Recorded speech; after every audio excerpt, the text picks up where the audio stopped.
Ivone, boa noite. Estão me ouvindo? Dão um ok aí se vocês estiverem ouvindo bem. Ivone. Oi, Sérgio Marcos.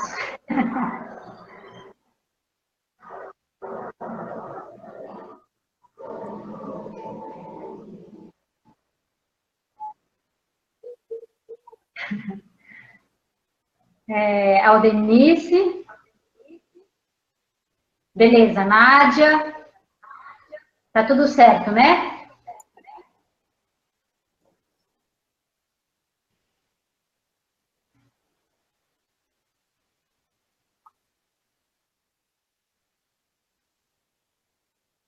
Então tá, então vamos começando aqui. Legal. Vamos começando então aqui o nosso hangout de hoje. Eu tenho o prazer de dando retorno aí para vocês. Eu estou escutando você. Eu também. De estar aqui com o Júnior da ABU, né?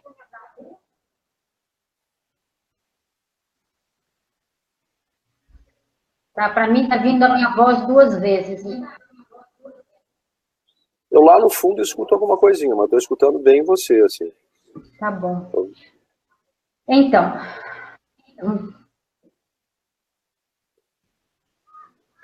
Bom. Você quer esperar que tenha mais gente, que chegue mais gente na sala? Ou... Não, eu acho melhor a gente começar, porque senão se estende muito. Tá. Né? O pessoal chegando e vai...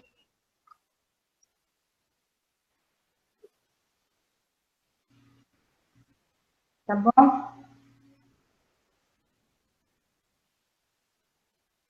Vai se inteirando. Então, bom, de novo, eu tenho o prazer de estar aqui hoje com o Júnior da ABU, que é brasileiro, mas mora na Austrália, né, Júnior? Há 14 anos, não é isso? 14 anos agora. Você é coach, né? Health coach, iridologista, não é isso? Isso. Se quiser, eu posso falar aqui, eu fazer a introdução. Eu sou health coach formado na maior escola de nutrição integrada do mundo, né, de Nova York. Eu também sou iridologista, sou formado, hoje, ultimamente, acho que antes da primeira apresentação do congresso, eu ainda não tinha essa formação, mas eu fiz um curso de análise do sangue vivo. Eu também estou no meio de um curso de medicina natural, que também é conhecido como naturopatia. E eu tenho outras formações pequenas, já fiz curso de terapia Gerson, já fiz cursos, sou muito integrado em terapias alternativas ou complementares, como muitas pessoas chamam também, que às vezes não tem muita certificação, né? Eu sou engenheiro também, essa foi a minha primeira formação lá atrás, também me formei de chefe de cozinha e me especializei em comida saudável. E então agora eu estou nesse curso onde eu vou me formar como nutricionista e médico naturopata. E assim, ainda tem outros cursos que eu gostaria de fazer. Já fiz curso de medicina ortomolecular. Tem outros cursos que eu tenho em visão para fazer, como homotoxicologia. E assim, cada vez que a gente acaba se aprofundando, a gente vai conhecendo outras coisas. Então, assim, eu sou um pouquinho de tudo, mas tudo virado um pouco da medicina do lado natural, vamos dizer assim, né? Porque existe uma diferença bem grande entre essas duas áreas. No Brasil, eu seria só um terapeuta holístico, de repente, mas em termos de legislação e tudo mais, infelizmente. Então, e você é um estudioso, né, dos vários protocolos naturais de tratamento do câncer, mais especificamente, não é? Sim, sim. Eu comecei pela terapia Gerson, que foi uma que me chamou muito a atenção, e a partir do momento que eu entrei em contato com essa terapia via evolução histórica, desde da história do Dr. Max Gerson, e tudo que foi acontecendo historicamente até hoje, como ela, até o ponto dela ser proibida nos Estados Unidos, e como as clínicas ao redor do mundo utilizam ela, hoje em dia, assim, eles não usam só a terapia Gerson, eles acabam, já existe mais do que isso, né? As terapias já são muito mais completas, né? Então, eles já adicionaram vários outros protocolos junto da base, que era a terapia Gerson, que também, ao mesmo tempo, outras pessoas, como a doutora Hulda Clark, a doutora Johanna Budwig, e outras mais, tem aí um número de pessoas que também chegaram coisas muito parecidas, né? Tratavam através de dietas, de alcalinização e tinha um pouquinho de diferença entre elas. Eu estudei muito isso e aí você acaba se familiarizando com outros tipos de terapias, né? Terapias intravenosas, oxigenoterapias, detox, né? E outras coisas mais. Algumas chegaram no Brasil já, outras não, né? Então seria interessante se a gente pudesse falar um pouquinho dessas terapias também, até para o pessoal saber como é que está aí o andamento fora do Brasil, né? Uhum. Nós vamos falar sobre isso, sim. Então, eu estou também aqui com o Hélio, deixa eu apresentar. O Hélio, ele é meu parceiro no site Câncer Sem Mitos. Nós nos conhecemos quando eu estava preparando o congresso, porque ele já havia criado o Conutri, né, em 2015. E o Dr. Sidney Federman que nos apresentou, vamos dizer assim, né? O Erion é ex-paciente, né? Ele se curou de um câncer, se ele quiser depois explicar melhor como foi. Se tratou com o Dr. Sidney Federman, né, Erion? Sim. Sou hoje, paciente dele ainda, né? Além de ser meu amigo também, eu continuo visitando regularmente. Manutenção, né? Uhum. Então, eu vou dar só um aviso legal rapidamente aqui, como é de praxe, tá? As informações que a gente vai dar aqui não tem caráter educacional e não se destinam a diagnosticar ou prescrever para qualquer condição médica. Essas informações representam a opinião individual de cada um de nós, embora embasadas cientificamente. Os espectadores devem tomar suas próprias decisões com relação à sua saúde, com base em seu julgamento e em parceria com um profissional de saúde qualificado. Então, antes de passar para o Erion, eu queria falar para todo mundo que o Júnior, ele deu 2 palestras para o nosso congresso, o Câncer Sem Mitos, que vai voltar ao ar a partir de amanhã, tá? Não, de domingo, né? De domingo, dia 10. E ele deu 2 palestras espetaculares, uma sobre a indústria do câncer e outra sobre os 4 pilares das terapias alternativas. E deu uma outra palestra também para o Conutri, falando sobre a alimentação saudável.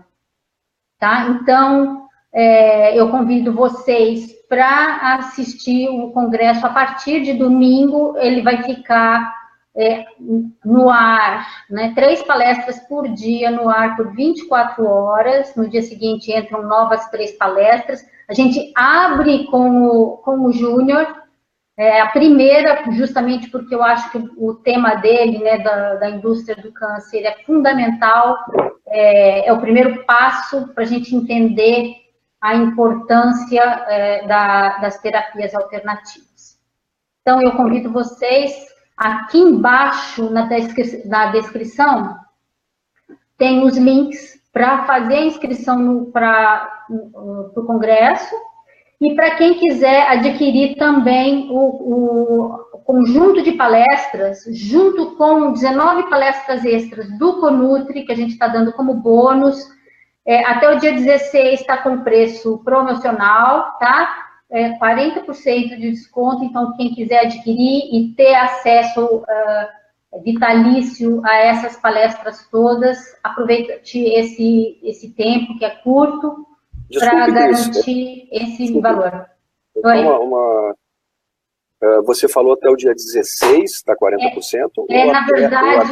Na verdade, nós soltamos um e-mail com o dia 16 e acesso até o dia 9, mas como nós soltamos com data do dia 16, eu vou manter... Você ampliou um pouco esse prazo, então, é isso? Acabou sendo, tá bom? Então, Elion, você tinha uma pergunta especial pro Júnior, para começar. Eu queria... Eu não vou falar muito sobre mim, porque o entrevistado aqui é o Júnior, mas eu, como tive uma experiência pessoal, né, e tenho contato com o Dr. Sidney Federman, que é um médico que há mais de 30 anos, há mais de 35 anos hoje, ele reverte câncer com muitos resultados positivos através de uma terapia nutricional natural, né? Eu também tenho estudado, também tenho lido, né? Eu acho que temos uma visão bastante coerente, eu, você e o Júnior, né, não é à toa que a gente está aqui. Eu gostaria de fazer uma observação com relação até o que você falou anteriormente, né, que a gente sempre alerta as pessoas que a gente não está prescrevendo nada aqui, não está nem dizendo, indicando para a pessoa o que ela deve usar ou não deve usar, né, mas que a gente está em caráter educacional, dando informações, né. Agora, é importante, é uma coisa que a gente está procurando fazer, né, Cris, no Câncer Sem Mitos, no nosso site, mostrar que tudo que a gente está falando aqui tem embasamento científico, né? O Júnior falou da formação dele e com certeza ele sabe disso, quer dizer, muitas vezes falar você em terapias alternativas ou um caminho alternativo dá a impressão que não tem fundamentação científica. E quem estuda um pouquinho disso hoje sabe que é quase o contrário, de que as terapias convencionais estão faltando bastante com a fundamentação científica. Só que eles falam de ciência, eles falam que isso é científico, aquilo é científico, e as pessoas engolem, né? Então, a gente sempre recomenda que as pessoas procurem se informar para ver o que realmente é científico, né? E aí eu queria aproveitar muito, assim, essa oportunidade de estar com o Júnior aqui, né, que é uma pessoa que tem estudado muito e que tem uma experiência internacional, justamente para perguntar para ele, eu queria perguntar, na verdade, duas coisas, eu queria colocar duas perguntas e ele ver como responde. Primeiro, assim, o que ele vê que é a diferença básica entre o que a gente está chamando aqui de caminhos convencionais, terapias convencionais, e a terapia alternativa no sentido daquilo que a gente acredita que é, né, que são as terapias naturais. Qual a diferença que ele acha que existe entre a abordagem convencional e a abordagem natural? Vamos falar assim, natural, que eu acho mais interessante. E a outra coisa, de ele nos falar um pouquinho de como é que ele está vendo que no mundo afora aí, né, está sendo, principalmente o tratamento do câncer, né, como é que está sendo essa abordagem, tanto do ponto de vista de terapias convencionais, né, porque a gente sabe que no mundo inteiro as convencionais são só 3, né, quimioterapia, radioterapia e operação. Quimioterapia, radioterapia e operação há mais de 50 anos. E pesquisam e gastam bilhões nisso e não saem disso, né? E como é que ele vê, assim, como é que é na Austrália, como é que ele vê no resto do mundo, e se vê alguma diferença com relação ao Brasil, esse panorama mundial de tratamento do câncer, se ele vê uma evolução nisso, como é que ele vê? Então são essas duas coisas, a diferença que ele vê entre o convencional e o natural, e como é que ele vê no mundo essa questão do tratamento do câncer e das doenças crônicas em geral também. Bom, vamos lá.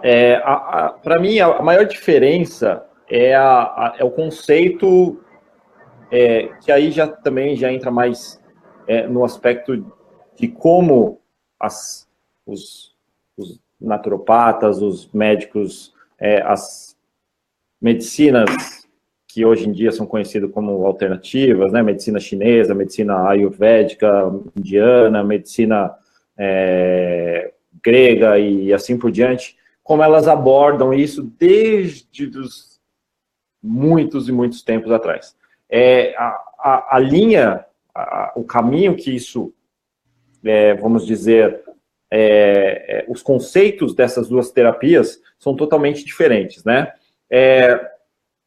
A terapia convencional, vamos começar com ela, porque ela tem uma visão, certo? A medicina convencional, ela vive numa plataforma que a gente chama ela de reducionista. O corpo foi dividido em várias partes, e cada médico tem uma especialidade, e ele vai para aquela especialidade. Quando alguma outra parte do corpo não funciona, ou começa a apresentar problemas, ele não tem aquela experiência, então ele passa a indicar um outro profissional, e assim você é dividido por partes. E o câncer não é diferente, então tem uma classificação para quem desenvolve algum tipo da doença, né, do câncer, que vai para o oncologista como especialista naquela área. Mas a maioria, não posso falar que todos, até o Dr. Sidney é um deles que foge um pouquinho dessa classificação, a maioria deles se especializam nessa categoria e assim exercem a profissão, e dentro da escola de medicina é apresentado aquelas ferramentas, né? As ferramentas que é usada convencionalmente, e ali eles ficam. Então, eles, ao mesmo tempo que eles só aprendem aquilo, eles também ficam amarrados àquilo, né? Se o médico tentar fugir um pouquinho daquilo, ele também vai sofrer um pouquinho de perseguição. A medicina alternativa, como é que você chama? Natural,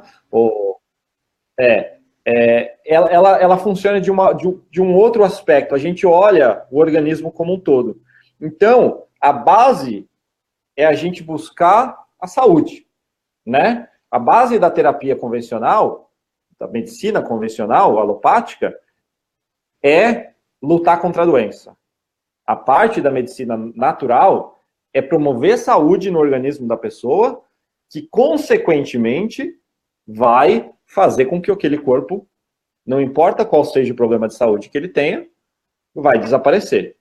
Tá certo? Então, é bem interessante você ter esses dois aspectos em mente, porque a partir do momento que você vê por que cada terapia utiliza. Então, assim, a terapia, vamos falar, quimioterapia. A quimioterapia, ela age exatamente, eu quero matar as células cancerígenas. E ela vai nessa função. Mas ela acaba fazendo outras coisas que a gente gostaria que não fizesse. E aí que cria um outro problema. A terapia natural, bom, qualquer coisa que eu acrescentar numa terapia natural é para promover desde o primeiro dia, desde o primeiro momento, uma produção, uma evolução da saúde do paciente. Infelizmente, nem todo mundo consegue desenvolver isso, nem todo mundo, quando vá procurar essa alternativa, ainda está em tempo de conseguir essa reversão, conseguir essa melhora, tá certo? Às vezes a pessoa consegue ali viver alguns anos com uma qualidade de vida melhor, mas também ela não vai conseguir reverter, porque é aí que existe um parâmetro, né? Uma coisa que a gente tem que entender, que todas as doenças ela tem um ponto máximo. Você passou daquilo ali, dificilmente o corpo consegue reverter. O nosso corpo tem a capacidade de auto se curar. Está escrito no nosso DNA isso, né? No nosso DNA, o corpo funciona dessa maneira. Então essa é a primeira, a resposta que eu vejo, a maior diferença, né? Então um busca saúde e o outro luta contra a doença. Infelizmente, as ferramentas que lutam contra essa doença acabam criando outros problemas, que aí a gente chama de efeitos colaterais, ou, né, se a pessoa retira um órgão, aí acaba danificando um sistema e assim por diante, né? Na medicina convencional, mas assim, a gente tem que ter uma mente um pouco aberta, porque tem casos e casos. Tem casos que eu olho e eu falo, para eu poder ter tempo de melhorar a sua saúde, nós precisamos reduzir um tumor que está pressionando uma artéria que não tá fluindo o sangue. Nós vamos ter que fazer alguma coisa para isso. E aí, existe casos que nós temos que fazer, não tem jeito. Uhum. Aí é indicado fazer rádio, fazer químio. Até a própria terapia Gerson, ela indica muitas vezes a cirurgia antes de começar, né? Principalmente cirurgia câncer de mama. É possível? né? Se é possível, né, não tem por que não fazer. É uma coisa que tem o seu espaço, né? Tem os seus casos. Uhum. E a outra, qual que era a outra pergunta mesmo? Desculpa, que acabou. A outra pergunta é como é que você vê hoje, no panorama mundial, os tratamentos. Eu só queria posso fazer uma observação sobre a sua colocação aí? Eu acho que você colocou muito bem. Eu acho que uma coisa assim que eu vejo também, eu acho que é o centro da coisa, é a diferença entre você atacar a doença, entre você promover uma guerra dentro do organismo. Você citou aqui em terapia, uma verdadeira guerra. É como você travar uma guerra dentro do seu corpo, dentro do seu país, né? E então você atacar a doença e você querer promover a saúde, são coisas que são muito diferentes, né? Tanto é que assim, você promove a saúde, como você falou, você acredita que o corpo tem a capacidade de se curar. Sim. Né? E tem, né? Isso é provado. Exatamente, quer dizer, a cura... Se você quebrar um osso do seu corpo... Então, existe uma profunda crença de que a cura vem do próprio corpo. O corpo tem essa capacidade. Sim. Só que eu vejo hoje que a gente desacredita muito disso. A gente acredita tanto em tecnologia e em remédio, porque aí do outro lado a crença é no que está fora do corpo. A crença é de que não é nem cura, porque não se fala cura. Observa hoje os médicos, poucos médicos que tratam de doença crônica vão falar a palavra cura. Eles vão administrar a doença, eles vão administrar os sintomas, mas cura não existe quase mais. Então, eles vão atacar os sintomas, principalmente. E aí vão vir com remédios. Né? E o que eu vejo hoje muito é que as pessoas perderam essa crença de que existe uma capacidade no nosso corpo muito grande que nos leva à cura. A gente acredita muito que vem de fora. Então, acho que você colocou muito bem isso, e é uma coisa para a gente realmente pensar, a gente estudar, a gente ver, porque é uma diferença de paradigma, né? Isso. E então, assim, a questão aí, a segunda questão, agora eu queria que você falasse então, um pouco sobre isso, como é que você vê no mundo, como é que o mundo está se movimentando nesse sentido aí, para lidar com doenças crônicas e principalmente com o câncer. O que você vê de novo também, de coisas bem legais? Uhum. Essa pergunta é bem interessante, porque assim, agora a gente tem que dividir em várias regiões ou vários países. Vamos dizer assim, os Estados Unidos é uma potência mundial, né? Sempre foi, desenvolveu muito, é o país que mais investe em tecnologia, em medicina e tudo mais. Então, ao mesmo tempo que os Estados Unidos têm todo esse aparato, existe uma politicagem, existe uma coisa que limita o desenvolvimento da medicina, vamos dizer assim, onde poderia haver uma integração maior entre a medicina convencional com a natural e que em outros países acontecem. A Alemanha, por exemplo, é um país que é muito mais fácil você ter essa integração. O Japão é outro país também, porque, e se você for analisar, aí já entra num outro aspecto, esses países, eles colocam interesses, vamos dizer, de indústrias, de política e tudo mais, eles deixam de lado e eles olham para o povo mesmo, né? Qual é o melhor resultado para o povo? É esse. Qual é o melhor resultado? O que está... Então, eu vou dar um exemplo fácil de entender. Se nós tivemos aí um problema na carne no Brasil, né, que foi aí, aconteceu e tudo mais, automaticamente, alguns países do mundo, quando saiu a notícia, já proibiram a carne brasileira até a gente ver o que está acontecendo. A gente, né, então China, você ouviu falar que a China parou de importar, alguns outros países também, automaticamente aquilo já aconteceu. No Brasil, é um pouco diferente. Por exemplo, existem vacinas no Brasil que só foram proibidas em outros países porque estavam dando muito problema, e o Brasil, que deveria tomar essa posição também, por que o Japão não está dando essa vacina? Por que a Alemanha não está dando essa vacina? Ou usando esse medicamento? Vamos ver o que é melhor para o nosso povo e depois a gente decide o que a gente vai fazer. Vamos investigar melhor. Isso não acontece, né? A gente tem um modelo no Brasil onde a gente se espelha um pouco no que acontece nos Estados Unidos, então tudo que vem de lá é considerado, eles investiram, eles são os melhores, a gente tem que seguir. Então, a gente olha um pouco aquele modelo, e aí existe uma influência, né, regional também, no Brasil, das indústrias, né, e de medicamentos e tudo mais, que podem ter alguma influência em decisões, e aí que vai um pouco para a parte política. A Austrália, por exemplo, ela sofre também um pouco da influência americana, mas a gente tem abertura para essa outra área, tá? Então, assim, aqui é muito comum as pessoas escolherem, as pessoas têm alternativa.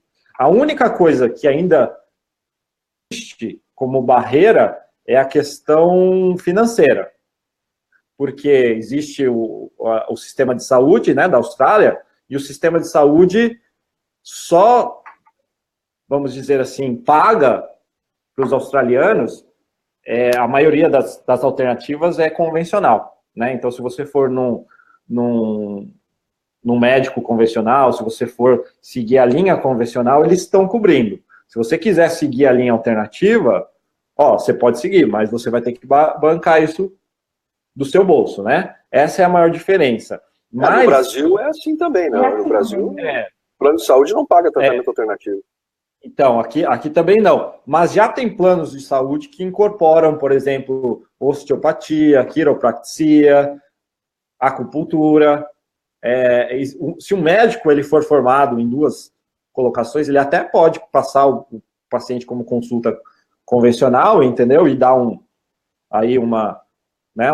levar o paciente para a parte alternativa, ele pode fazer isso tranquilamente. Então, assim, mas eu vejo que no Brasil existe uma limitação quanto a isso. Os pacientes não podem, né? A gente vê aí médicos que começam a dar o passo fora do quadrado, eles já são na aula de medicina, o conselho médico brasileiro, não sei como é que chama exatamente o órgão, já vai lá, opa, o que você está fazendo?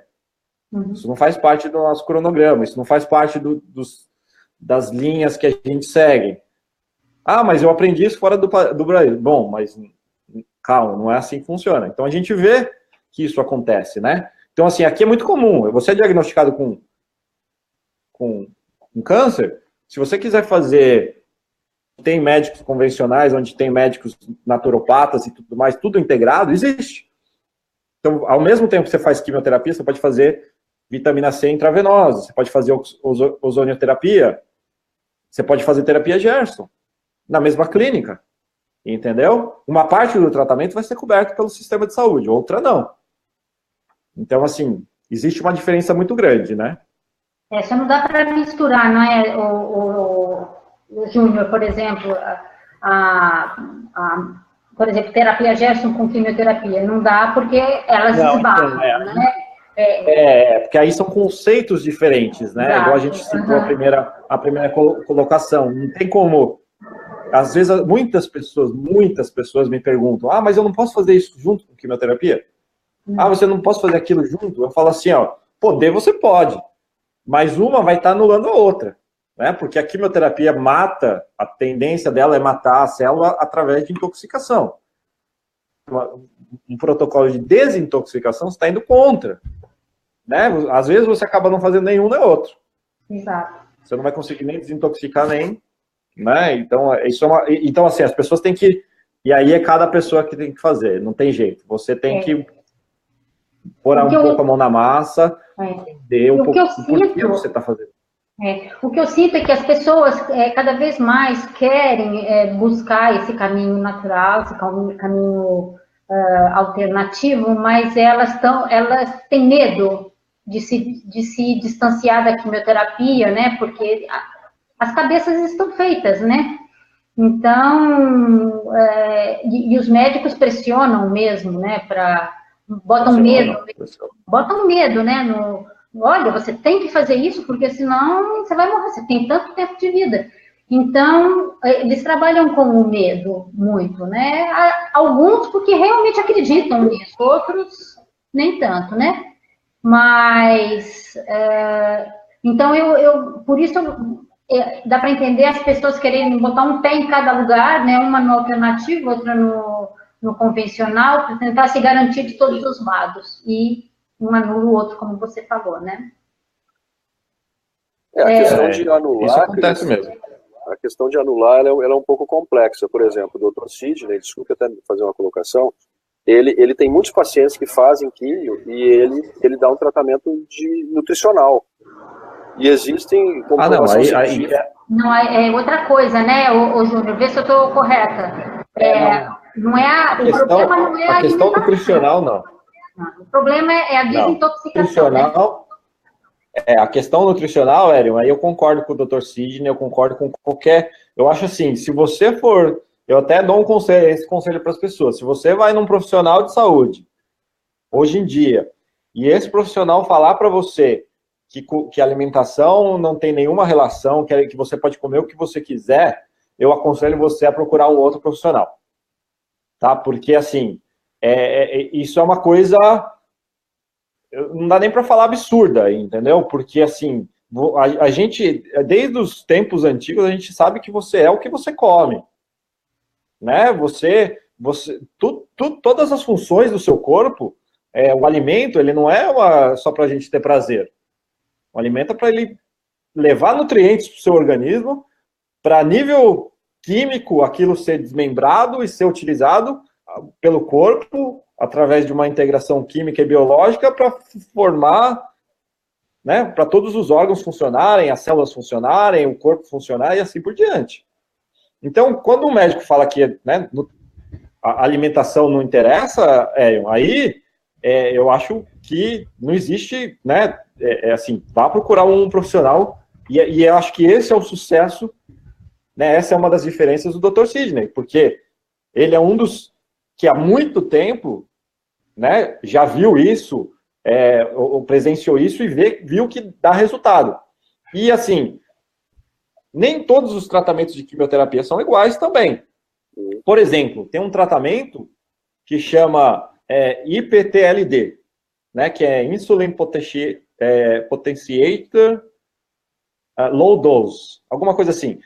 Essa terapia é uma terapia que você injeta insulina no paciente, você abaixa o nível de açúcar do sangue do paciente, e aí eles dão uma dose de quimioterapia muito baixa, em torno de 5 a 10% do que um tratamento convencional, e o paciente quase não sofre efeitos colaterais, quase não tem, né, dano que um tratamento normal tem, e funciona do mesmo jeito. As células cancerígenas vão consumir aquela quimioterapia muito mais, né, e aquilo é muito usado, é muito comum hoje em dia. Eu não conheço nenhum profissional no Brasil que faça esse tipo de terapia.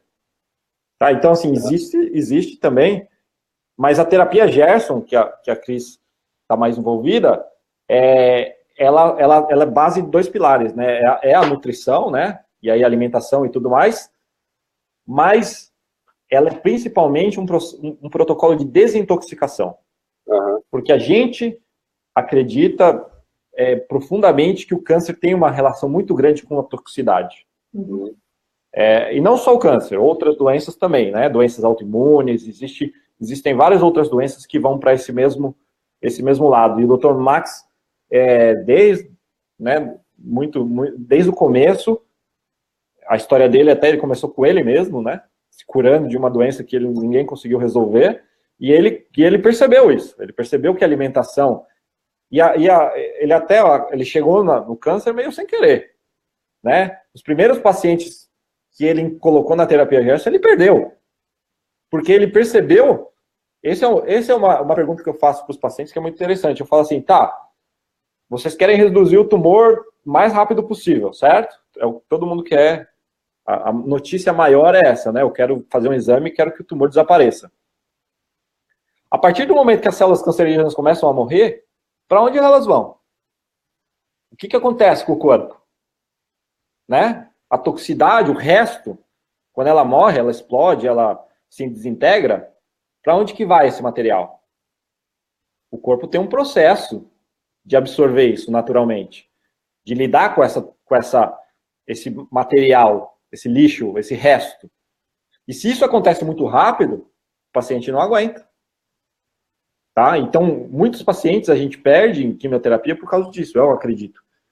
Porque o tumor se desintegra tão rapidamente, junto com a medicação, que também já é tóxica, e a pessoa entra como se fosse ela entra num processo onde o corpo não consegue lidar mais.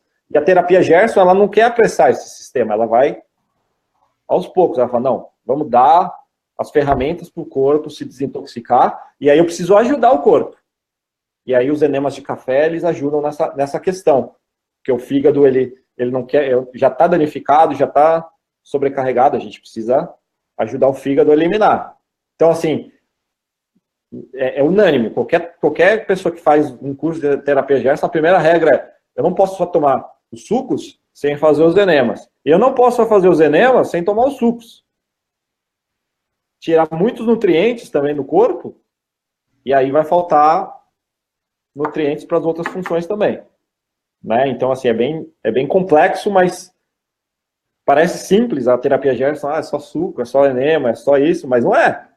Tem todo um porquê de fazer os enemas, o porquê de fazer os sucos, o porquê de usar e tudo mais. E o Dr. Sidney é uma pessoa que viu isso muito, né? Então é interessante, tem que saber, a alimentação é a base de tudo. Na minha concepção, é o primeiro. Deveria ser antes de qualquer coisa. Aproveitando que... Ai, desculpa, pode falar. Você colocou, acho que muito bem isso, e eu sou uma pessoa que realmente eu faço isso hoje. Eu não procuro um médico para me tratar, eu posso procurar até para ele me dar um diagnóstico, me dar uma opinião, mas eu não me trato com um médico que não entende de nutrição. Porque é mais ou menos assim, você se formou em engenharia, qual engenharia, Júnior? Eletrônica. Eletrônica, tá. Mas, vamos falar de engenharia civil. Eu penso que procurar um médico que não entende de nutrição, seja ele que médico for, porque ele vai lidar com o corpo humano, imagina. Senão ele é veterinário, é outra coisa. Procurar um médico que não entende de nutrição é como chamar um engenheiro para construir a sua casa que não entenda de material de construção. O cara vai construir a sua casa, só vai botar areia, por exemplo, e vai desmoronar. Quer dizer, ninguém faz uma loucura dessa. Ninguém contrata um engenheiro que diga, olha, eu sei fazer a planta, mas eu não entendo de material de construção. Só que a gente procura médico que não entende do material de construção do nosso corpo. Eu costumo fazer essa comparação e eu fico achando assim, eu acho um absurdo que a gente possa acreditar que um médico que não entende de nutrição e que diz bobagens como essa que você comentou e que eu já escutei. Eu tenho contato com pessoas que estão em tratamento de câncer e é super comum. A pessoa está fazendo química, está fazendo rádio, fazendo operação, pergunta para o médico, doutor, e a minha alimentação? Continua a sua vida normal, continua fazendo tudo que você fazia antes, afinal foi assim que você ficou doente, aí você continua fazendo tudo que você fazia antes. Quer dizer, uma resposta dessa, um cara me dá uma resposta dessa, eu saio correndo, entendeu? Então, aproveitando que você está falando de alimentação, ô Júnior, eu queria que você colocasse assim, a sua visão sobre o melhor tipo de alimentação para quem está tentando se curar de um câncer e até comentar, por exemplo, dessa nova dieta que está na moda hoje, né? Mais ou menos, está com destaque, que é a cetogênica, né? Então, como é que você vê a alimentação? Qual é o caminho, no seu entender? Bom, a alimentação, a gente, assim, primeiro a gente tem que, vocês que são pacientes, o Brasil é um país muito grande, tá? Então, não adianta você querer fazer uma alimentação onde você não tem acesso a esses tipos de alimento. Então, nós temos que levar em consideração, né? Aonde a região onde a pessoa está e tudo mais.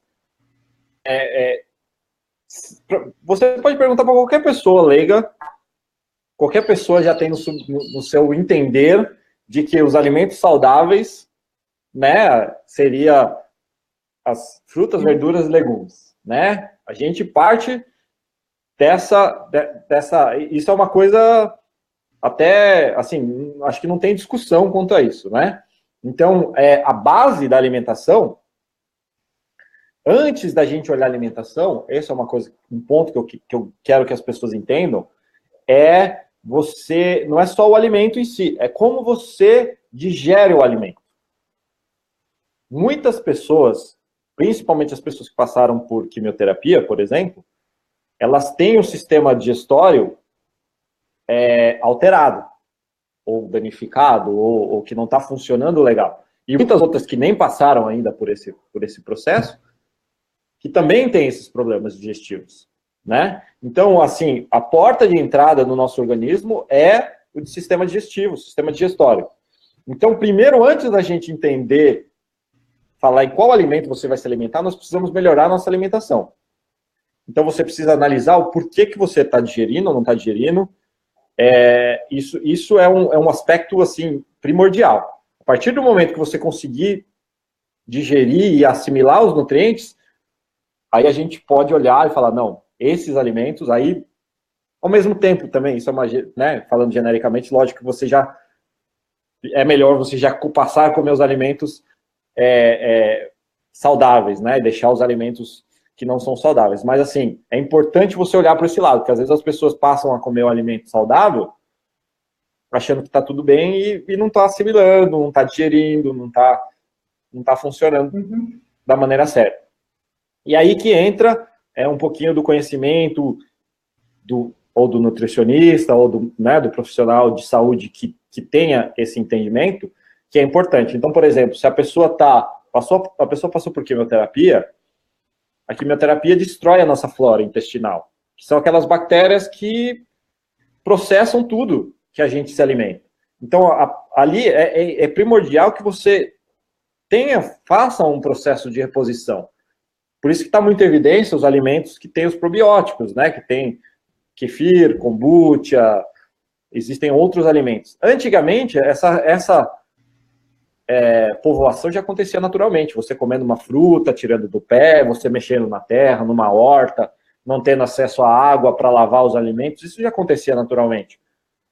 Hoje em dia, é tudo muito esterilizado, tudo muito, às vezes passa, vai para o mercado, lava, isso, aquilo, chega em casa, você lava porque você não sabe por onde passou, e acaba tirando essas bactérias boas, né? Então é importante a pessoa passar a consumir esse tipo de alimento. Se a pessoa está com problema no estômago, em relação ao pH do estômago, isso é mais um fator a se olhar, né? Tem muita gente que sofre de gastrite, sofre de azia, tá com pH alterado, você vai no médico, o médico dá um antiácido que está piorando a situação. A pessoa deveria comer alimentos ou tomar, fazer um trabalho de acidificar o órgão, né, através de sais, por exemplo, né, que é a matéria-prima, né, o cloreto para fazer o ácido clorídrico que tem no nosso estômago, e a pessoa, você vai no médico, ele te dá um antiácido. Piora mais. As pessoas que tomam refrigerante, ou tomam bebida, tomam água junto com o alimento, você não consegue digerir, né? Então, primeiro você tem que olhar esse aspecto. E a partir daí, você vai para a alimentação. A alimentação é importante você consumir alimentos com valor nutritivo. A importância é essa, o valor nutritivo dos alimentos. O que é esse alimento? Ele é uma caloria vazia ou ele é uma caloria cheia de nutrientes? E aí que entra um pouco da confusão, que aí você fala, pô, o médico falou que não posso comer fruta. O outro falou que era para comer fruta. O outro falou que eu não posso comer batata. O outro falou que eu tenho que comer batata. Não, mas é carboidrato bom. Eu não posso comer farinha. E aí começa a criar uma confusão, né? Você fala, pô, agora não sei mais o que fazer. Né? Então, assim, em todos os alimentos, a gente tem valor nutricional. O alimento tem, principalmente o alimento natural, né? Uma verdura, uma fruta, um legume, ele tem sais, ele tem gorduras boas, ele tem carboidrato, ele tem proteínas, né? Aminoácidos e assim vai. Então, é o material básico, igual você citou da engenharia, né? É a areia, é o cimento, é o ferro, é a massa, é o material básico para você construir a casa. Então, é esse valor nutricional. Agora, tem certos alimentos que, dependendo do tipo de desequilíbrio orgânico que a pessoa está sofrendo, o câncer é um deles, né? O diabetes é outro, a gente tem que se abster um pouco desse alimento, né? Então, mas o interessante é você olhar com os olhos, tipo, eu preciso daquele alimento. Né? Hoje se fala muito, você citou a dieta cetogênica. Para quem não sabe, é uma dieta onde você tira os carboidratos, né? O que é o conhecido como açúcar, e você passa a se alimentar mais de gorduras e proteínas, né?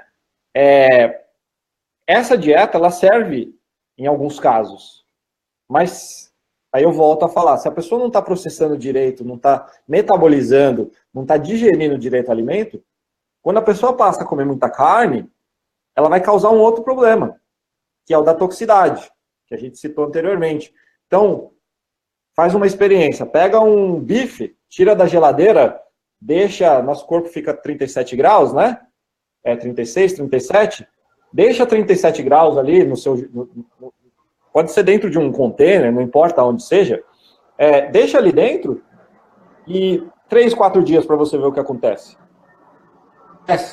Imagina um bife dentro do seu organismo que não foi digerido durante 4, 5, 6 dias. Tem gente que fica aí uma semana sem ir no banheiro, né? Aquilo dentro. Aquilo causa um problema no organismo muito, muito maléfico, que chega a causar câncer. Então, assim, não adianta só você deixar de comer açúcar. Não adianta só você passar a comer os alimentos saudáveis. Você precisa olhar para cada um. Tem gente que consome carne e não tem problema nenhum. Tem gente que tem. Então, aí entra também um pouco da bioindividualidade. A gente, infelizmente, não existe uma receita pronta para todo mundo. Né? O açúcar, por exemplo, é uma coisa que contradiz um pouco a dieta cetogênica. Todas as células do nosso corpo, ela é mais fácil para ela metabolizar a glicose, né? Isso não tem. Infelizmente, as células cancerígenas, elas têm mais, elas consomem mais, né? Elas têm a capacidade de adquirir mais a glicose. Mas se eu cortar totalmente a glicose da nossa dieta, o que vai acontecer? Você vai passar mal, né? Mas aí o nosso corpo consome... Se você consumir gordura, ele transforma em açúcar, né, no fígado. Sim, mas ele fez a mesma coisa que você fizesse se você consumisse, certo? Só foi um processo mais demorado. Mas ele vai ter que manter o nível de açúcar no sangue. Agora, qual é o problema da dieta comum das pessoas? É ter um açúcar elevado. Isso a gente não quer. Mas o básico do nível de açúcar do sangue, infelizmente, nós temos que trabalhar com esse nível. Vai estar alimentando célula cancerígena? Vai, mas vai estar alimentando o seu sistema imunológico, as suas células que levam oxigênio para o organismo inteiro, e tudo mais. Então, esse para o cérebro e tudo mais. E aí todos os órgãos acabam funcionando melhor. Tá certo? A dieta... aí seria assim, fazer uma escolha de qual é o açúcar que a gente pode ou deve ingerir. Exatamente. Entendeu? Exatamente. O nosso corpo... exatamente. O nosso corpo, ele tem a capacidade, não é só fruta que tem carboidrato, né? Os legumes tem também. Sim, legumes. A maioria Não dos... industrializado, né? Esse é o... Não. Aí tem uma diferença, né? Quando a gente fala de açúcar, a gente está falando... quando a gente está falando de carboidratos, nós estamos falando de glicose, frutose, sacarose, esse tipo, onde o açúcar refinado, né? Ele está incluído nesse tipo de alimento, mas ele realmente não tem benefício nenhum, porque ele é uma caloria vazia, ele só traz aquilo ali para você, ele só vai rapidamente ser absorvido pelo organismo, não vai dar nem tempo do seu corpo lidar com aquilo. Agora, quando você come, por exemplo, uma maçã, que tem frutose, que tem outras coisas boas ali também, então o seu corpo vai conseguir lidar com tudo aquilo. Ele vai absorver os nutrientes, e dentro desses nutrientes, por exemplo, tem material básico para o pâncreas produzir insulina para a célula metabolizar o açúcar. Então, tem tudo isso que a gente tem que levar em consideração. Por isso que a alimentação é assim. Então, só para a gente terminar esse assunto, né, ou completar um pouquinho melhor a questão da dieta cetogênica, por isso que eu não indico a dieta cetogênica, eu indico a dieta alcalina. Porque a dieta alcalina é uma dieta cetogênica, porque a gente também não tem os alimentos acidificantes que são as farinhas, os açúcares, nós tiramos também. Então, ela tem essa mesma classificação, mas eu também não tenho as carnes, eu não tenho outras coisas que também produzem problemas para o paciente oncológico. Uhum. Tá? Então, por isso que eu prefiro, por isso que a maioria das terapias naturais utilizam uma dieta à base de plantas, né? Algumas pessoas chamam de vegana, assim, é a base de plantas, né? Por quê? Porque nas plantas nós temos quase todos ou todos os materiais básicos para a gente construir a nossa casa, que é o nosso corpo. Uhum. Tá? E assim, nem todos esses alimentos também são indicados. Mesmo a base de planta, tem alguns que a gente não quer. Então, você pode... uma das coisas que mais a gente consegue tirar desses alimentos são as enzimas. Uhum. Né? Que são, as enzimas é um dos segredos, vamos dizer assim, que é muito... eu acho que nos próximos 10 anos vai ser uma coisa que vai ganhar notoriedade, porque alguns médicos já trabalham com esse tipo de terapias, né, enzimáticas, que ajudam o seu corpo a melhorar o funcionamento em geral, consegue reverter muitos casos de cânceres que na terapia convencional é quase zero, vamos dizer assim. No caso deles, o pâncreas, por exemplo, né? Uhum. Mas tem outras coisas, né? Não é só isso. Eu queria só... Agora, tem muita gente que fala... Só para completar rapidinho, a questão do suco, né? A pessoa vai lá e fala assim, então, eu posso tomar o suco? Então, o suco é um assunto... cada suco tem um... Né? Como é que o seu suco é feito? Tem a máquina centrífuga, é uma coisa, ele é prensado a frio, é outra história, né? Eu parto do princípio, vamos comer o alimento na forma natural, se possível. Mas, na terapia Gerson, tem pessoas que não conseguem, elas precisam absorver aquilo mais fácil. E aí que entra a questão do suco, né? Mas não é suco de fruta. Né? E em volume, porque o suco permite a pessoa ingerir um volume de nutrientes muito maior do que se ela fosse mastigar tudo, né? Olha, a gente tem uma pergunta aqui, eu vou aproveitar e já vou te passar, porque está dentro do tema, né? Desculpe, só antes de você fazer, justamente eu queria colocar isso. Eu acho que a gente já pode entrar, estimular as pessoas a colocar perguntas. Já estão, já tem alguma coisa. E até colocar o seguinte, que infelizmente, eu já tinha te colocado, né, Cristina, daqui a uns 10 minutos eu vou ter que sair. Tá, não tem problema. Não poder continuar. Tá joia. Bom? Mais uns 10 minutos aí. Tá joia. Então, nós temos uma pergunta aqui que é do Paulo Reis, viu, Júnior? Ele pergunta, qual é a importância do jejum na terapia de cura? O jejum, primeiro eu queria mandar um abraço para o Paulo. O jejum, assim, aqui na Austrália, é bem interessante, porque hoje em dia se fala muito de jejum intermitente, intervalo, né, onde você deixa de consumir qualquer tipo de alimento para o seu corpo, e ele traz benefícios. O jejum, historicamente, já é uma coisa utilizada por muitos e muitos povos. Tem relatos na Bíblia, né? De pessoas, de povos que fizeram jejum, que fazem jejum.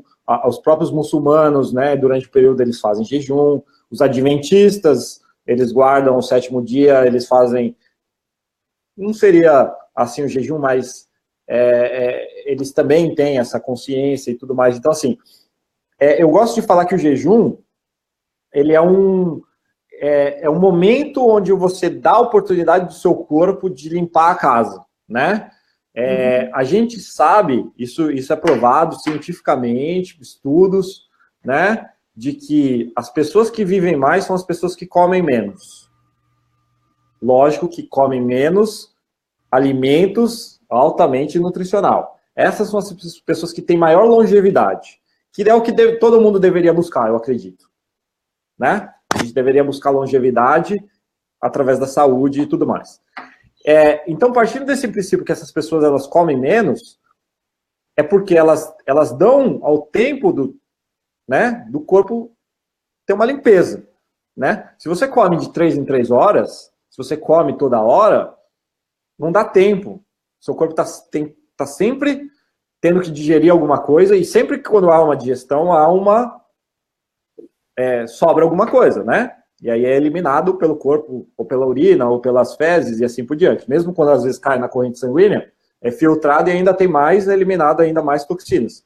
Então, a hora que você entra no jejum, você entra nesse período de deixar o seu corpo dar uma limpeza. Muitas pessoas acham que não é que acham que o jejum, colocam o jejum como uma coisa também espiritual, né? Uma coisa que sai um pouquinho vamos dizer, do físico. E realmente, você acaba entrando você acaba se colocando num lugar onde dá tempo para sua mente também se limpar. Por quê? Isso é muito utilizado pelos indianos, pelo pessoal que faz yoga e tudo mais, meditação. Quando você come algum alimento, quando ele cai no seu intestino, o seu intestino ele trabalha como um segundo cérebro. Então, o seu humor pode mudar, as sensações, os seus pensamentos. Às vezes você pode ficar bem tranquilo, ou você pode ficar mais agressivo. Tem gente que come algum tipo de alimento e fica mais agressivo, e assim por diante. Então, acontece uma cadeia de reações químicas dentro do seu organismo que afetam até o cérebro. Então, o jejum, ele também faz isso. Ele também causa esse efeito, né? E existem grupos aqui na Austrália, por exemplo, de pessoas que fazem jejum, e não é jejum intermitente, não, que as pessoas eu vejo bastante gente aí fazendo, né, de um dia, são jejuns prolongados mesmo. Jejum de 7 dias, jejum de 14 dias, jejum de 21 dias, jejum até de 28 dias. O Daniel Rocha, né, ele é conhecido como Alkaline Man aí no Brasil, ele foi um rapaz que também, não faz muito tempo que ele fez um jejum aí, acho que de 20...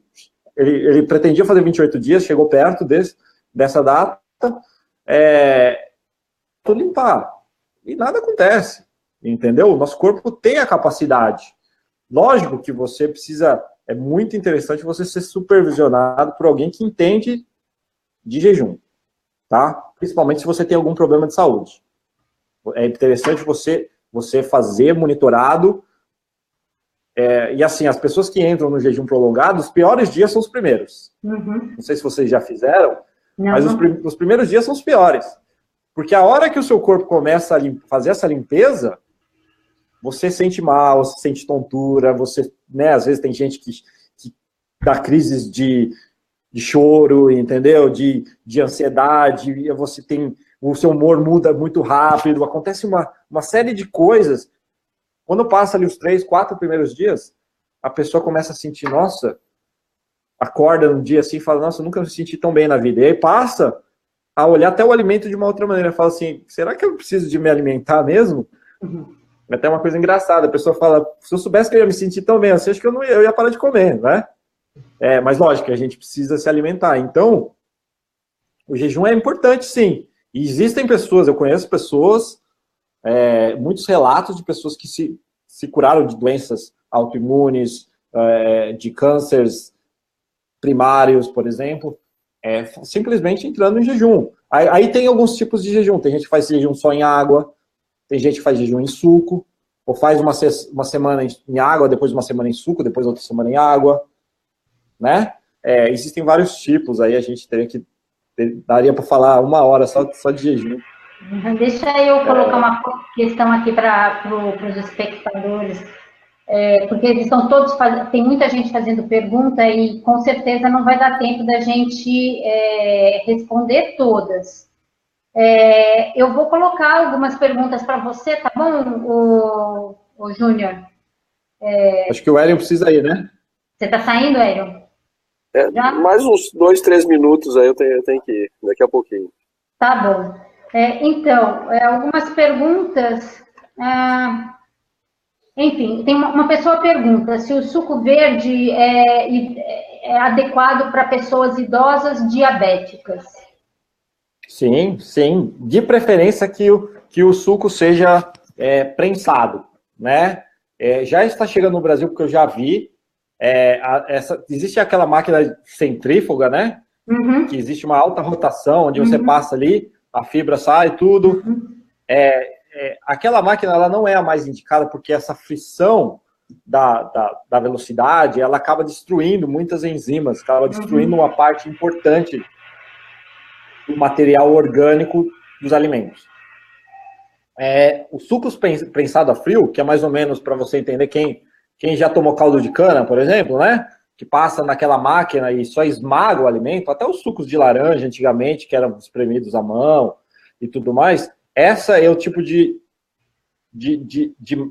equipamento que a gente gostaria de ver nas máquinas de suco. Você pode adaptar, entendeu? Moedoras de carne, dá para adaptar várias coisas, né? Prensa, eu já vi gente pegando aquela morsa, né, que é usada aí pelos mecânicos e adaptando para fazer, você coloca o alimento dentro de uma bag, né, esmaga, a fibra, cai só o líquido. Tem como fazer, adaptar se você não tiver condições de conseguir uma máquina dessa. Mas essa é a máquina mais interessante, que ali você tira o extrato maior, você consegue eliminar maior. Você vê que o bagaço que sobra dessa máquina é muito mais sequinho, né? Então, assim, é importante isso. Mas as fibras também são importantes, tá, Cris? Porque a fibra, tem muita gente que acha que a fibra só serve para digestão, mas ela serve para digestão e muita gente não sabe por que ela serve para digestão. Porque a fibra, ela é um dos alimentos das bactérias da nossa flora intestinal. A nossa flora gosta daquele tipo de alimento. Ela não consegue consumir tudo, mas ela consegue, quando você passa a comer alimentos com mais fibras, você está estimulando as bactérias do seu intestino a se multiplicarem. E isso é um dos fatores que a gente tem como diferencial na saúde das pessoas. Quem tem uma flora intestinal boa, tem uma digestão boa, absorve melhor os alimentos. Mas faz bem, sim.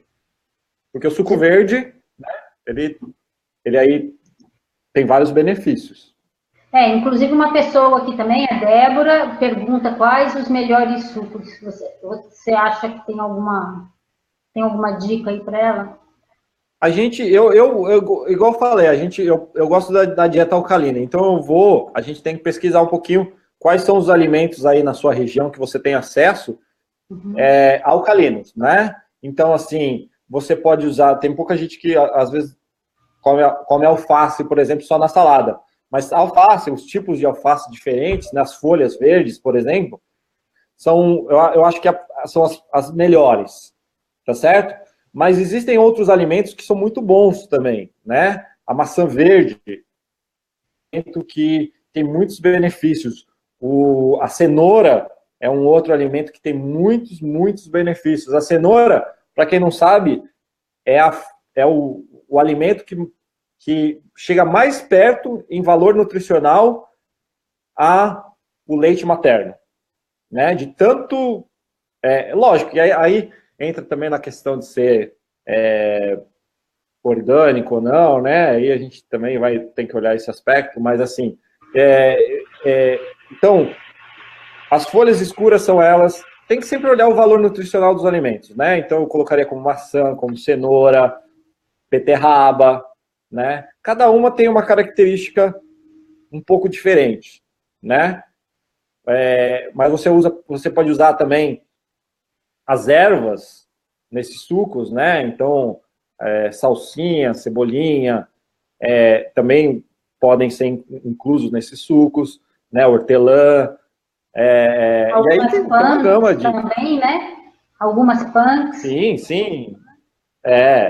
Acerola pelo nível de vitamina C, né? Que a gente sabe que o sistema imunológico é um dos fatores aí, né? Um dos assuntos que eu falo na palestra aí, para quem tiver oportunidade e puder assistir aí no congresso que vai estar aberto, a imunidade é um dos fatores. Então, assim, todo mundo sabe que vitamina C e imunidade estão lado a lado, né? Então, o limão, a gente fala bastante, né? A pessoa fica, a fruta, mas né, o açúcar da fruta.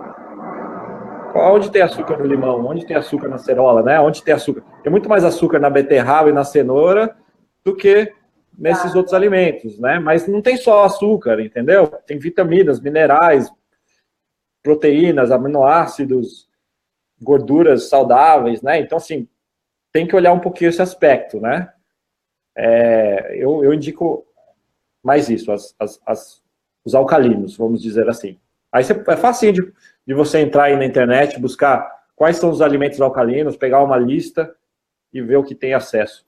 Inclusive, no Congresso, no bônus do Congresso, tem uma lista de alimentos alcalinos que foi dada pelo Elias Pereira.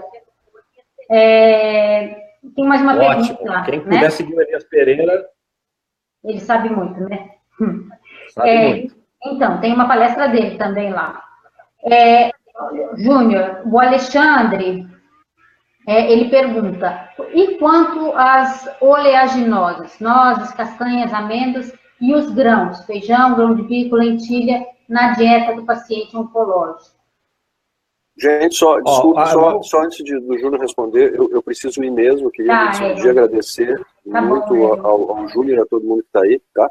Então, vocês me dão licença, eu vou ter que sair agora. Tá bom, Hélio. Uma boa noite para vocês. Obrigado por estar aqui com a gente. Imagine. Então, oleaginosas e grãos na dieta do paciente oncológico. E os grãos, né? Então, vamos começar primeiro pelos grãos, né? Os grãos, você tem que analisar um pouquinho da qualidade do produto também, né? O grão, ele é um alimento que você pode guardar ele por um grande período de tempo, né? Então, a gente sabe que todos os alimentos que ficam guardados por muito tempo, eles perdem um pouco da questão né, nutricional, né, e tudo mais. O grão, ele tem a capacidade de se autogerminar para iniciar uma planta. Então, assim, isso já existe trabalhos científicos que mostram que um feijão, por exemplo, na sua forma normal, que a maioria do brasileiro consome, né, cozido, comparado com um feijão, um broto de feijão, né, de que um feijão germinado, a quantidade nutricional dos dois, o germinado tem muito mais, né? Porque o grão, ele tem a capacidade de alguma maneira, a natureza consegue fazer com que ele se inicie para depois precisar dos nutrientes da terra, do sol, para continuar a se desenvolver, a chegar numa planta adulta, né? Então, assim, o grão, a partir do momento que ele germina, ele passa a ter muito mais nutrientes. Então, os germinados, nesse assunto, é um dos alimentos que eu indico, assim, muito, para os pacientes passarem a consumir. E se você tem... É aí que entra a questão do suco. Se você tem problemas em consumir, ou não gosta, ou não sabe como consumir, se você tem uma máquina prensa, você passa esses alimentos na prensa também, né? Você vai estar extraindo aí muita coisa desses alimentos. Mas, assim, os germinados, eu acho que nessa questão dos grãos, eles levam uma vantagem muito grande. Até porque eles vão ter enzimas, eles vão ter muito mais material nutricional do que os comuns. A questão das oleaginosas, a gente tem que olhar com carinho, né? A gente sabe que esses são alimentos saudáveis, né? Que eles contêm uma quantidade muito grande de óleos, de gorduras boas para o organismo, mas no paciente oncológico, a gente tem que tomar cuidado, e aí quando eu falo isso é porque eu levo como experiência o Dr. Max Gerson e a terapia Gerson. O Dr. Max Gerson, ele testou a maioria dos óleos. Ele testou o óleo de coco, ele testou o óleo de amêndoa, ele testou o óleo de abacate, ele testou o óleo da palmeira, ele testou os óleos de girassol, todos os óleos que você tem aí, e lógico que as oleaginosas, elas têm em uma certa quantidade, mas elas também não têm só o óleo, né? Então, assim, elas podem ter zinco, elas têm outros minerais muito bons para a saúde. Então, assim, o consumo em baixo nível, eu acho que pode ser interessante, mas aí eu teria que analisar caso a caso, tá? Agora, em questão dos óleos, em geral, o Dr. Max Gerson, não só o Dr. Max Gerson, mas a doutora Budwick, chegou à mesma conclusão, que os óleos, eles atrapalham um pouco, e eles promovem um pouco de crescimento tumoral, tá? Que é o desenvolvimento das células cancerígenas. E, então, assim, eu não estou aqui falando que o óleo de coco não é saudável, ou que tem muita gente que fala, né, hoje em dia o óleo de coco está em evidência, que o óleo de coco não é saudável. Mas nem tudo que é saudável serve para quando você está fora de equilíbrio ou de um equilíbrio orgânico, que acontece do paciente oncológico. Então, eu não indico as gorduras nesse primeiro estágio. No segundo estágio, quando o paciente já entrou numa remissão, ou já conseguimos passar ali, já conseguimos estabilizar, o tumor não está crescendo mais, o tumor começa a se reduzir, a qualidade, a pessoa começa a se sentir melhor, começa a digerir melhor, começa a ter uma evolução, aí a gente começa a olhar para esse lado de incluir esses óleos dentro disso. A única exceção em relação aos óleos é o óleo de linhaça. Então, é um dos óleos que eu indico, que a gente indica, porque o óleo de linhaça ele tem uma capacidade de trazer oxigênio, de puxar oxigênio para ele. Ele é muito usado em pintura, né? Quem faz pintura, tela mesmo, né? Ele usa o óleo de linhaça para secar, né? Porque ele tem essa capacidade. Até tintas também, às vezes você olhar na composição da tinta, ela tem o óleo de linhaça misturado com ela. É exatamente por causa disso. Então, o óleo de linhaça era um dos óleos que é indicado na terapia Gerson com limitação, tá? Mas a doutora Joanna Budwick, ela usava o óleo de linhaça misturado com cottage cheese e usava isso. Então, acredito sim. Desculpa se eu me alonguei muito nessa questão, mas aí tem que olhar um pouquinho direito cada caso. Uhum. Olha, eu tô com uma questão aqui que é a seguinte, eu tô com várias perguntas aqui para fazer para você, Júnior, mas se a gente for responder todas elas agora, a gente vai pular um assunto que eu gostaria que você abordasse ainda. Então, eu gostaria de propor para o pessoal o seguinte, você me disse tudo bem nisso, de depois eu te passar essas perguntas e você responder por escrito e eu solto uma mensagem lá no site, né, ou no Facebook, com a resposta do Júnior. Pode ser, pessoal? Vamos dizer, dá um ok aí quem concordar. Bom, o pessoal não está falando nada, não está colocando aqui ainda não as questões.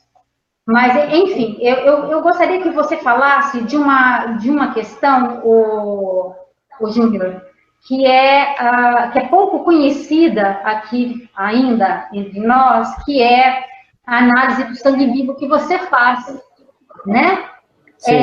Por isso eu acho importante eu aproveitar esse momento para você explicar para o pessoal o que é a análise do sangue vivo, qual é o benefício dela, enfim. Você conhece bastante do assunto. A análise do sangue vivo é uma técnica, né? Uma ferramenta que a medicina, principalmente os médicos naturopatas, né, é muito, muito utilizada pelos médicos naturopatas. Ela não faz parte da escola, mas ela é uma ferramenta que vem ganhando muita notoriedade nos últimos anos, porque muitos profissionais, né, que têm uma experiência muito grande, têm utilizado essa ferramenta para ajudar a analisar o terreno biológico do paciente, né, ou de qualquer pessoa, né? Então, o que consiste na análise do sangue vivo?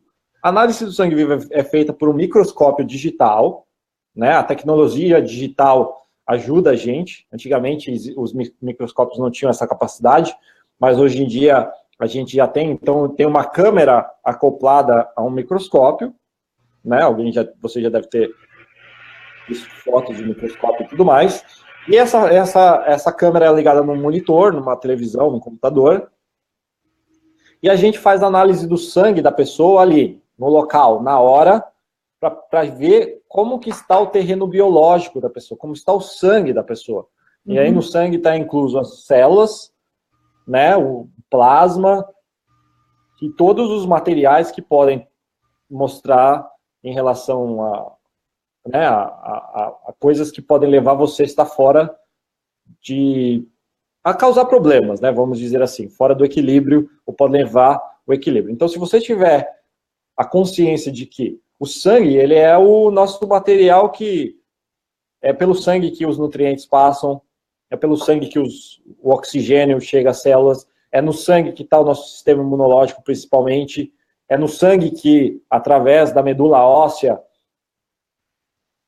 as células se renovam, né? Então, assim, o sangue, ele é a rodovia de tudo, né? Através das artérias, ele chega a todos os lados do corpo humano.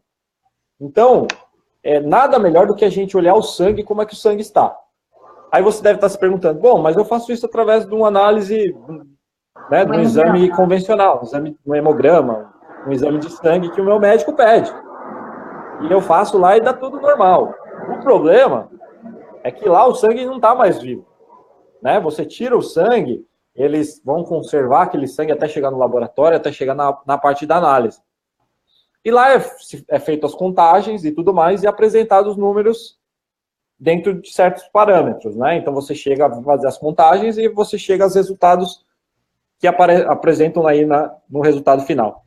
A análise do sangue vivo, a gente faz de uma maneira visual, ao vivo para o paciente. Então o paciente chega ali, a gente tira uma gotinha de sangue do dedo, igual o pessoal que faz teste de glicose, né? Normalmente os pacientes que têm diabetes fazem para saber como é que está o açúcar do sangue. A gente pega aquela gotinha, põe numa lâmina, vai no microscópio, liga o microscópio a gente faz 2 testes, na verdade, né? O de oxidação e esse da visual do sangue, né? ainda vivo. O de oxidação, a gente espera o sangue secar. Porque dependendo de como o seu sangue coagula, ele mostra toxicidade, ele mostra coisas que, né? Que está fora que não está funcionando direito no nosso corpo. Então a gente deixa esse secar e a gente faz a outra análise. A gente pega o seu sangue ali e ali a gente vai ver as suas células, né? Então a gente vê o formato das células, a gente vê se elas estão agrupadas ou não, a gente vê se existe, por exemplo, excesso de ácido úrico, a gente vê as células do sistema imunológico, né? Existem células do sistema imunológico que elas andam procurando, né, sinais ou bactérias ou vírus ou células que estão infectadas ou que não estão, ou até células cancerígenas. E através desse caminho que ela faz, que ela chega nas células e acaba destruindo aquelas células. Então, por isso, a gente vê se o sistema imunológico está funcionando.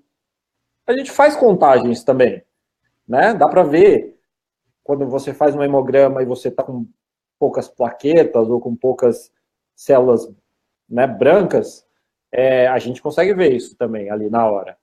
Mas esse não é o princípio. O princípio é o ver como é que as células estão se comportando. E esses dias eu postei né, eu fiz, acho que foi até por isso que você me perguntou, do post, né? Eu fiz onde a pessoa que tinha feito um hemograma, né, a gente fez a análise do sangue vivo dela, e dentro do hemograma, as contagens estavam todas perfeitas. E ela foi colocado em relação ao sangue, que estava tudo certo com o sangue dela. E a hora que nós fizemos a análise do sangue vivo, as células estavam todas agrupadas, que é um sinal de falta de oxigênio, que é um sinal de acidez do organismo. Para as células se protegerem, elas ficam todas coladas, elas perdem a energia da célula, onde a célula se repele e elas ficam todas separadas, para poder absorver tudo que tem no plasma. Então elas estavam todas agrupadas. E ali mostrava por que o paciente estava com... O paciente era um paciente oncológico. Ele mostrava por que o paciente, por exemplo, não consegue oxigenar o organismo direito, né? Então, a partir do momento que a gente vê essa análise, faz essa análise, a gente consegue não só monitorar a evolução, mas a gente consegue ver esses aspectos. A análise do sangue vivo não mostra doença, gente. Tá? A gente não diagnostica doença nela. A gente simplesmente vê o terreno biológico. para você entender melhor. Você tem um jardim, a sua planta não está, né, florescendo, e aí eu consigo ver por que o solo daquele jardim está faltando alguma coisa, né? E aí eu ajusto isso. A partir da identificação de que existe um problema, por exemplo, acidez e tal, aí se vai fazer uma investigação para tentar identificar o motivo, né? Exatamente. Aí, através da nossa experiência, conversando com o paciente, né, fazendo toda a análise clínica e tudo mais, através de olhando outros tipos de sintomas que a pessoa esteja sofrendo, ou medicamentos que ela está utilizando, ou alimentação que ela está tendo, a gente consegue ter uma visão melhor de como esse paciente está. E a partir dali a gente consegue fazer aconselhamentos ou colocar a pessoa em um caminho melhor para buscar isso, né? Para buscar o que a gente falou lá no começo da conversa, em buscar a saúde do paciente. E você vê a evolução. Então, assim, a gente pega pessoas que não costumam beber água, né? Quando a gente mostra para a pessoa se espanta, fala, nossa, mas meu sangue está assim? Está assim, é porque você não bebe água. A maioria das recomendações em relação ao sangue vamos beber mais água, vamos beber mais água alcalina, água de qualidade. Aí a pessoa passa a beber mais água, depois de 2, né, de um mês, de uma semana, vamos fazer de novo, aí você já vê a evolução, você já vê que tudo funciona melhor. Então, assim, você consegue melhorar isso, né? Você consegue ver melhor. Infelizmente, não temos muitos profissionais no Brasil que fazem esse tipo de análise, porque não faz parte da medicina, não faz parte, igual eu tinha conversado antes, fora do ar com a Cris, a diferença da naturopatia fora do Brasil e a naturopatia aí dentro do Brasil, porque eu não conheço nenhum curso de medicina natural que forma o médico naturopata. Existe uma diferença muito grande entre o médico naturopata e o terapeuta naturopata, né? No Brasil, você faz um curso de 6 meses, 1 ano, e você já ganha essa certificação, onde você olha só superficialmente o que é a naturopatia. Em contrapartida, o médico naturopata, quando você vê um documentário, ou algum vídeo, alguma coisa, uma pessoa que tenha abreviado, né, eles abreviam MD como médico convencional, né, doutor de medicina, o ND é o doutor de naturopatia. Esse doutor de naturopatia, nós temos as mesmas matérias básicas dos cursos de medicina. A gente estuda biologia, química, bioquímica, a gente estuda anatomia, a gente estuda matéria médica. Você tem um gama de coisas. Na hora que a gente estuda farmacologia, mas também a gente estuda homeopatia, a gente estuda fitoterapia, a gente estuda iridologia, a gente estuda uma série de outras matérias que não fazem parte da medicina convencional. Toda a parte de nutrição. Uma pena. Então é assim. Eu acredito que no futuro próximo comece a surgir esses cursos, tá? Mas assim. Maior, né, o Júnior, a busca. Eu não sei, eu percebo assim, não sei você, mas me parece que a busca pela medicina natural tá crescendo muito. Eu acho que as pessoas estão abrindo os olhos, né? Não sei, você percebe assim? Que está crescendo? Sim. Isso acontece, eu acredito que acontece muito por causa da internet, né? A internet propiciou que essa informação chegasse a mais gente. Infelizmente, tem muita gente que não tem interesse em buscar esse tipo de conhecimento. Informação. Né? Então, você vê gente que acaba, nossa, mas eu nunca ouvi falar disso, eu nunca ouvi falar daquilo. Mas, assim, existe um desenvolvimento aí, né, nesse assunto que é muito, muito bom, né? Porque é legal a gente ter essa capacidade de dialogar e de ver diferentes, né, experiências, ponto de vista e tudo mais. E eu, na minha profissão, eu vou falar para vocês que eu também dependo da medicina convencional. Não é tudo da medicina convencional que a gente tem que abolir ou jogar fora, né? Até o desenvolvimento, por exemplo, da parte de diagnóstico é muito legal, muito bom, né? Agora, não seria muito legal, Cris, se eu pudesse, legalmente, eu já tive essa ideia, já tive gostaria de que isso fosse possível, mas se eu criar, por exemplo, uma clínica no Brasil, integrada, onde eu tivesse médicos, né, como o Dr. Sidney, por exemplo, onde ele fizesse toda a parte de diagnóstico, né, e depois a gente sentasse, e aí eu, como médico naturopata, fizesse análise do sangue vivo, e a gente tivesse um outro terapeuta, como o Elias Pereira, que pudesse olhar pela parte da alimentação, e a gente discutisse, entendeu? Exatamente. Exatamente. Aí tem a parte emocional, que é muito importante, a gente não falou sobre isso, né? Então, assim, a gente tem que incluir isso também. Então, a gente formaria uma clínica realmente integrada, né? Onde todas as áreas, isso existe aqui fora, né? Você vai, então, a pessoa, a palavra final é do paciente. O paciente tem que entender o que está acontecendo com ele, por que ele chegou nesse estágio e aonde que ele quer chegar no futuro, né? Infelizmente, eu vejo muita gente buscando ajuda para outros, sendo que os pacientes, os próprios pacientes não têm tanto interesse. Não, é verdade. Na reversão, né?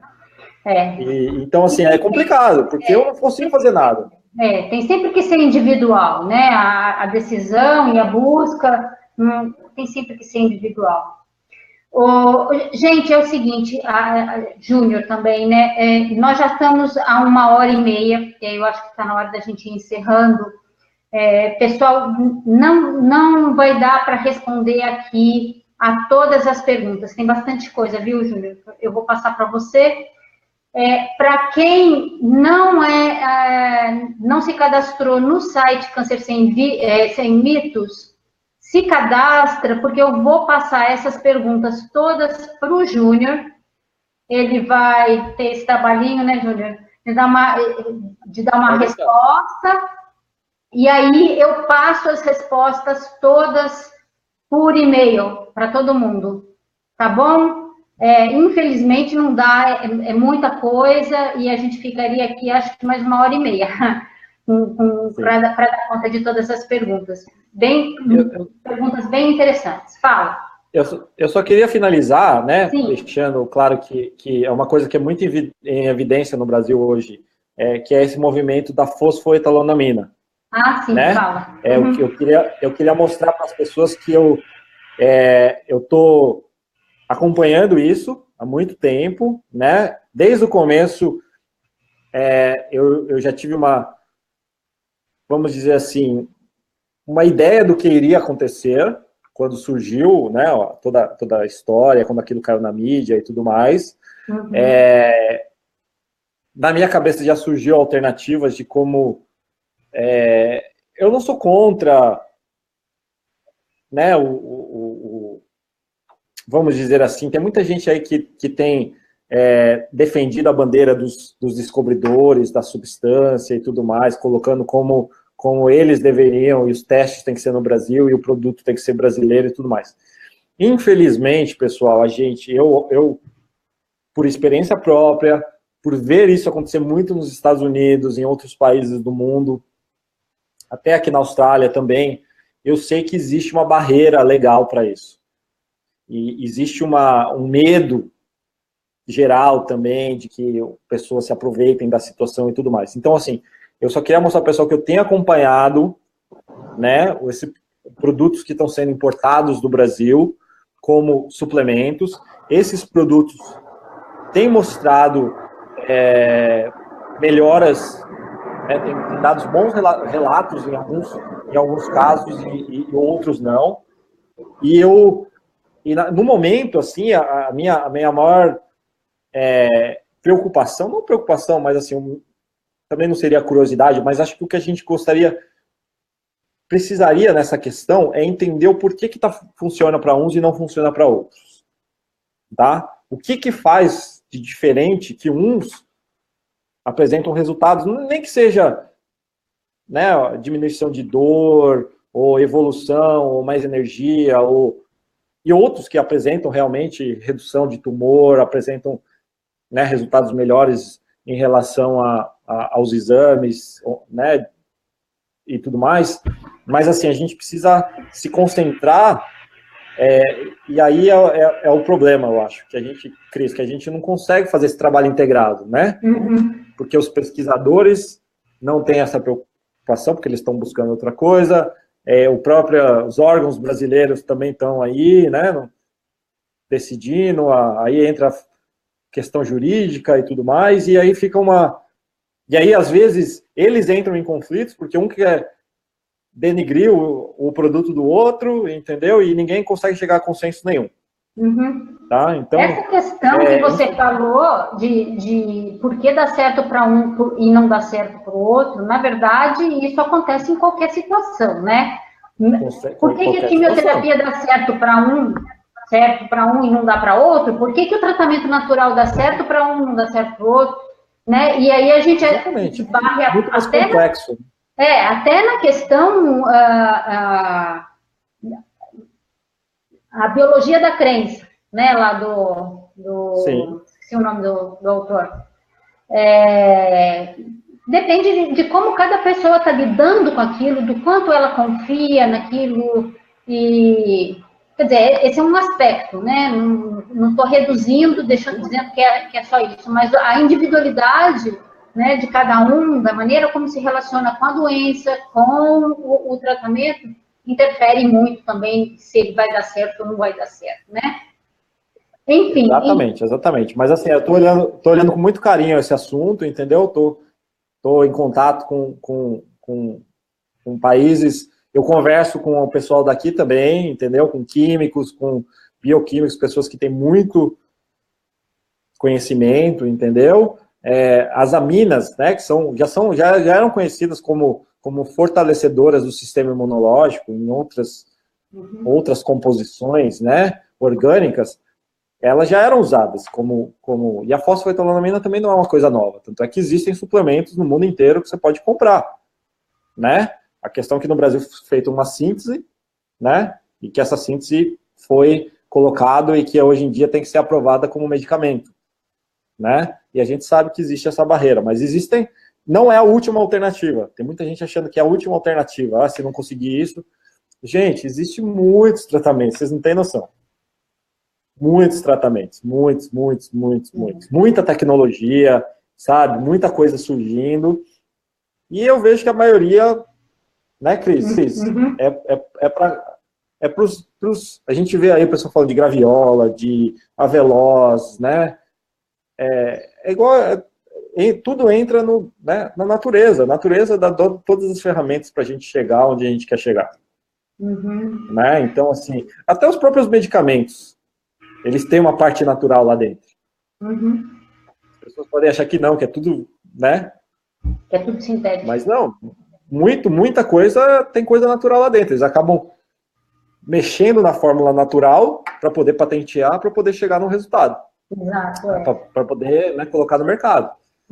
Mas a busca é natural, né? Eu também tenho estudado muito sobre o óleo de maconha, né, a cannabis. Existe um movimento muito grande mundial. Eu acredito que isso nos próximos anos vai ter nos Estados Unidos já existem estados que são autorizados. A Austrália já está em processo de regularizar o uso de óleo de maconha. Nos Estados Unidos, Brasil, alguns estados já liberaram, não o uso indiscriminado, mas eles têm alguns espaços, né, em que as pessoas podem retirar o seu óleo e tal, né? Aqui no Brasil, eu acho que ainda não tem em nenhum lugar. Não, mas tem estados que você pode produzir a sua própria planta e fazer, porque dá para fazer caseiro, não é um segredo. No Brasil, algumas pessoas conseguiram, liminar, né? Conseguiram aí uma autorização da justiça para fazer. Eu vi no Fantástico um tempo atrás. Sim, eu vi, aqui. Mas não era para câncer, né? Era para outros problemas neurológicos, né? Epilepsia, se não me engano, né? Epilepsia, exatamente. Mas para câncer serve também, já. Sim. Eu tenho acompanhado também essa pesquisa, esse trabalho aí. Então, gente, nós vamos encerrando agora. Tem muita pergunta, infelizmente não dá para a gente responder tudo. Eu vou falar só uma resposta aqui, bem rapidinha, que é para o Moacir, porque o Moacir é do grupo também, e Moacir, o óleo de linhaça não é possível usar culinariamente, no sentido de que ela não pode ser esquentada, tá? Não. Você pode botar na salada, eu uso na minha salada no lugar do azeite, mas não pode esquentar, tá bom? Então, questão de esquentar só óleo de coco mesmo, mas assim, a gente não quer... É até interessante isso, porque o alimento vivo, né, o Elias Pereira é um especialista nisso, quanto menos você esquentar, alguns alimentos precisam ser cozidos, né, a batata, outros mais, mas a maioria dos alimentos, se eles forem na forma natural, é muito mais saudável. Né? E mesmo as que precisarem ser esquentadas devem ser feitas, devem ser com uma temperatura de até 40 graus. 40 graus, né? Lentamente, né, para não destruir as enzimas e tal. Exatamente.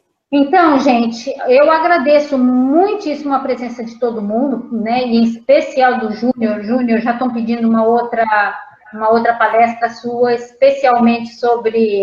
dedicada especialmente à fosfoetanolamina. Eu agradeço muitíssimo, adorei conversar com você, foi ótimo, muito instrutivo, e como a gente combinou, vou te passar as perguntas do pessoal. Pode passar, agora, eu faço tudo. Tá. E pessoal, então é o seguinte, aqui embaixo, para quem ainda não ouviu, aqui embaixo eu coloquei o link, 3 links. Um é o do nosso site, o Câncer Sem Mitos. Se vocês ainda não se cadastraram lá, dão uma chegadinha, até porque senão não vão receber as respostas que o Júnior vai dar. Tem o link do congresso, que começa no domingo, é a reprise do congresso, que começa no domingo agora, dia 10, começando com a palestra do Júnior, tá? Sobre a indústria do câncer, tá bom? Um negócio de bilhões. Esse é o título dessa primeira palestra dele. A gente tem o Dr. Sidney Federman, a gente tem como que você falou agora mesmo? Elias Pereira? Elias Pereira, Gustavo Vilela,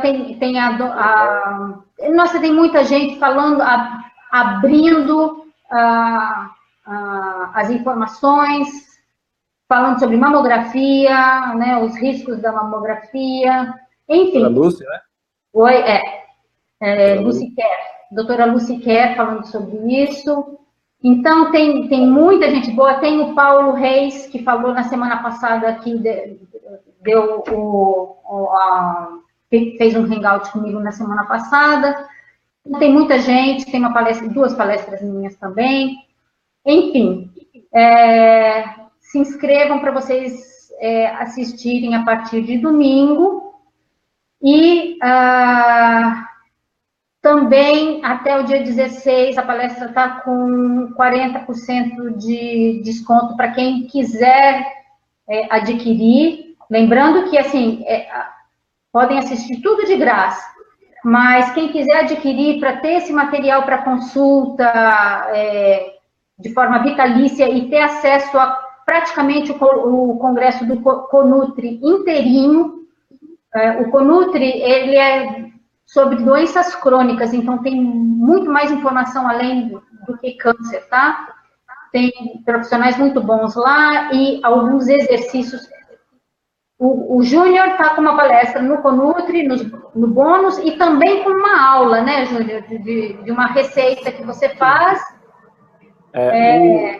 O Conutri eu entrei muito nos 45 minutos do segundo tempo, já estava quase né, eles já estavam quase formulando, acho que eu tive alguns dias para poder fazer a palestra, então, assim, já estava tudo fechado os temas, aí o Hélio me convidou, ele falou, ó, vamos fazer de alimentação e, de repente, faz aí um videozinho, mas, assim, eu não tive muito tempo de me preparar para aquele congresso, diferentemente do câncer sem mitos, e, assim, a gente pôde fazer um trabalho muito melhor, muito mais. E, assim, desde o Conutri até hoje, né, ou até a reprise aqui, igual eu falei, eu já estudei muita coisa, né, eu já fiz academia lá em Ribeiro, já fiz análise do sangue vivo, já fiz, né, terminei curso de iridologia, já fiz várias outras coisas, né, então, a gente evolui, gente. Então, é isso mesmo,